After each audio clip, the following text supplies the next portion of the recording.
vraiment par la parole de Dieu, ou si tout simplement... Oui, là c'est l'humain qui c'est une c'est la rivalité. chair, oui, bien Mais sûr. bon, il faut quand même jamais oublier C'est dans ce que concept. toute... C'est pas, je vais dire, je ne vise pas les pasteurs personnellement, J'ai bien je compris. parle du concept. Non, bien sûr.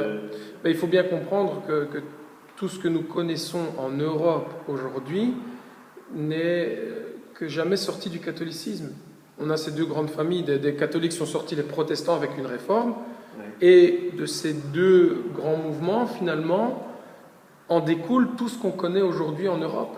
Et donc, forcément, inévitablement, il y a là, même si à chaque fois on réforme des réformes, peu importe dans quelle dénomination on se trouve, on n'est que des descendants des catholiques ou des protestants. Et c'est ça que je dis, il faut pleinement revenir et pleinement s'inscrire dans ce que Dieu a fondé depuis le départ, le jour où il a appelé notre Père, Abraham. Et aujourd'hui, pourtant, c'est Dieu qui a instauré une autorité. C'est Dieu qui a instauré Moïse comme berger. Mais s'il l'a fait, c'est parce que aujourd'hui on a cette structure pyramidale qu'il faut vraiment abattre. Parce que la Nouvelle Alliance nous le dit aussi clairement, il doit y avoir des dirigeants. Mais il faut aussi que nous soyons soumis les uns aux autres, et que, c'est ce que Paul nous explique, et que chacun dans ce que l'Éternel nous a confié, tout à l'heure, nous soyons reconnus comme ayant reçu une part de l'Éternel, et à ce moment-là, mon frère doit se soumettre, et puis tout à l'heure, c'est moi qui dois reconnaître, l'Éternel a confié cette part à mon frère, et je dois me soumettre. Et finalement, c'est comme ça qu'un corps bien organisé peut fonctionner, et Dieu peut être présent au milieu d'eux. C'est ce qui nous explique aussi pour moi, au travers du livre des Nombres, avec la place du souverain sacrificateur, la place des sacrificateurs, la place de tout le peuple, et tous finalement ont pour centre l'Éternel. Et c'est vrai qu'aujourd'hui, je pense qu'on n'y est pas, et que c'est pour ça qu'on souffre d'un manque de présence. Parfois on a l'impression que Dieu ne nous parle pas, Dieu n'est pas... C'est pour ça qu'on en souffre. Bon, on pourra encore parler assez longuement là-dessus, mais voilà, c'est quelque chose qui doit se réfléchir dans le temps, c'est vraiment un nouveau regard, c'est pas quelque chose qu'on peut débattre comme ça en 10 minutes, un quart d'heure.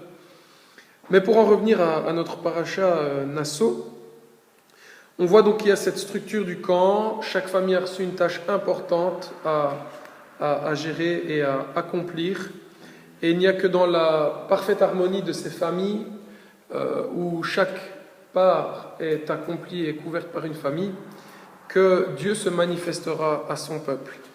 On a vu ensuite dans la paracha Nasso que les impurs sont chassés du camp. Il y avait donc cette réalité où lorsqu'un homme ou une femme était rituellement impur, il devait être mis à l'écart, il devait être chassé du camp. Et ce qui nous est révélé à travers la nouvelle alliance, c'est que Yeshua va le dire à un certain moment, on lui dit, mais Yeshua, fais un peu attention, les gens avec qui tu es en compagnie, c'est des gens de mauvaise vie, ils sont impurs. Et Yeshua, il dit, je ne suis pas venu pour les bien portants. Il dit, je suis venu pour les malades, je suis venu pour les lépreux, ceux qui justement étaient chassés du camp. Il dit, je suis venu pour les boiteux, je suis venu pour les aveugles, je suis venu pour les sourds. Je ne suis pas venu pour ceux qui n'ont pas besoin de docteur. Et là, il nous fait comprendre, Yeshua, que oui, les impurs doivent être chassés du camp. C'est un décret de la Torah, et Yeshua ne va jamais à l'encontre de la Torah.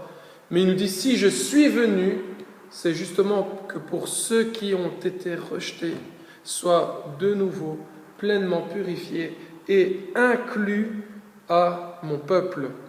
C'est pour cela qu'il a accompli tous les miracles qu'il a accomplis. Tous ces miracles, tous les miracles de purification nous témoignent du but de Yeshua et de la Nouvelle Alliance, c'est d'inclure ceux qui sont vus comme impurs et qui avaient été chassés. Après cette paracha Nasso, on avait partagé la paracha Be'alotecha, quand tu feras monter. On avait vu dans cette paracha que l'Éternel nous ordonnait de faire monter en permanence devant lui une lumière. Et c'était le rôle du souverain sacrificateur de faire le service de la lampe, c'est-à-dire de mettre de l'huile au matin et de l'huile au soir, pour que cette lumière brille et brûle en permanence. Alors, les 7 lumières du chandelier doivent éclairer. Elles doivent éclairer devant elles. Ça veut dire que là où est mis ce chandelier, il doit apporter la lumière. Le chandelier, il avait pour but d'éclairer le lieu saint. Le lieu très saint était illuminé par la présence de Dieu lui-même. Et le lieu saint avait besoin d'être éclairé par ce chandelier parce que les sacrificateurs devaient y rendre un culte. L'autel, l'encensoir, les pains, donc l'encensoir, les pains, j'oublie quelque chose, non, je ne pense pas, et il y avait donc le chandelier. Il faut comprendre que si le souverain sacrificateur n'apporte pas la lumière dans le lieu très saint, eh bien les sacrificateurs ne peuvent pas rendre un culte à l'Éternel dans le lieu saint. Et ça, c'est aussi important de le réaliser. Et on réalise aussi par là que les ténèbres ne peuvent pas demeurer dans le lieu saint. S'il n'y a pas la lumière, il y a les ténèbres. Et c'est impossible que dans la maison de Dieu, que dans le lieu saint, s'invitent les ténèbres. Il n'y a aucune compatibilité entre présence de Dieu et ténèbres. Alors, on avait fait ce parallèle. Yeshua est la lumière qui éclaire notre lieu saint, c'est-à-dire notre âme.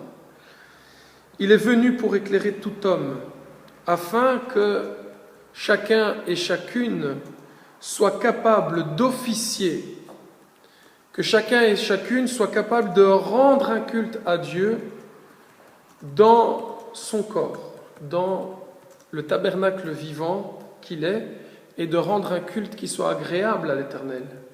Et si dans notre âme il y a les ténèbres, le culte qu'on rend à Dieu ne peut pas lui être agréable. Alors, Yeshua a fait de nous des tabernacles vivants. Et si nous sommes des tabernacles vivants, alors chacun de nous sommes sacrificateurs de nos corps. Et le rôle du souverain sacrificateur dans le tabernacle vivant que nous sommes, dans notre corps, c'est qu'en permanence, il brille en nous, qu'en permanence, il fasse monter cette lumière en nous, afin que nous ne demeurions pas dans les ténèbres.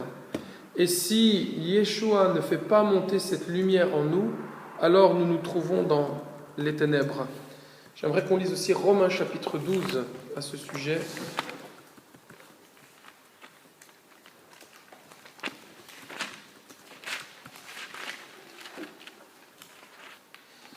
Romains chapitre 12, versets 1 et 2. Je vous exhorte donc, frères, par les compassions de Dieu, à offrir vos corps comme un sacrifice vivant, saint, agréable à Dieu, ce qui sera de votre part un culte raisonnable. Ne vous conformez pas au monde présent, mais soyez transformés par le renouvellement de l'intelligence, afin que vous discerniez quelle est la volonté de Dieu, ce qui est bon, agréable et parfait. Ne vous conformez pas au monde. Le malheur de l'Église d'aujourd'hui, c'est qu'elle se conforme au monde et que le monde rentre dans ce qu'on appelle l'Église. Et finalement, cela revient à quoi ? Cela revient à faire rentrer les ténèbres dans le tabernacle de Dieu. Si le monde aujourd'hui rentre dans l'Église, et si le monde trouve toujours une place en nous, si le monde rentre toujours par un moyen ou par un autre en nous, eh bien alors les ténèbres du dehors s'invitent dans le tabernacle de Dieu. Et ça, c'est profondément en désaccord avec ce que Yeshua nous enseigne sur le mont des béatitudes. Il nous dit, c'est vous qui êtes la lumière du monde. Mais si votre lumière devient ténèbre, alors grandes seront vos ténèbres. Si votre lumière devient ténèbres, alors cette Église est inutile et elle est semblable à du sel qui est devenu fade. C'est ce qu'il nous dit aussi dans la même parabole. Et il nous dit, ce sel qui est fade, il est juste bon à être jeté dehors et à être foulé aux pieds par les hommes.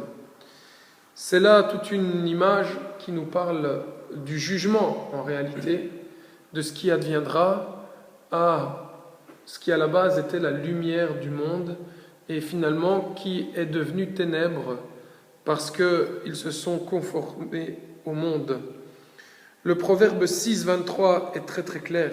Il nous dit, le commandement est une lampe, la Torah une lumière, Yeshua, la parole du Père, comme on le disait en début de paracha, est justement cette lumière qui éclaire tout homme dans le monde, et les commandements de l'Éternel, la Torah de l'Éternel, l'enseignement de Dieu n'est en aucun cas à dissocier de la personne de Yeshua.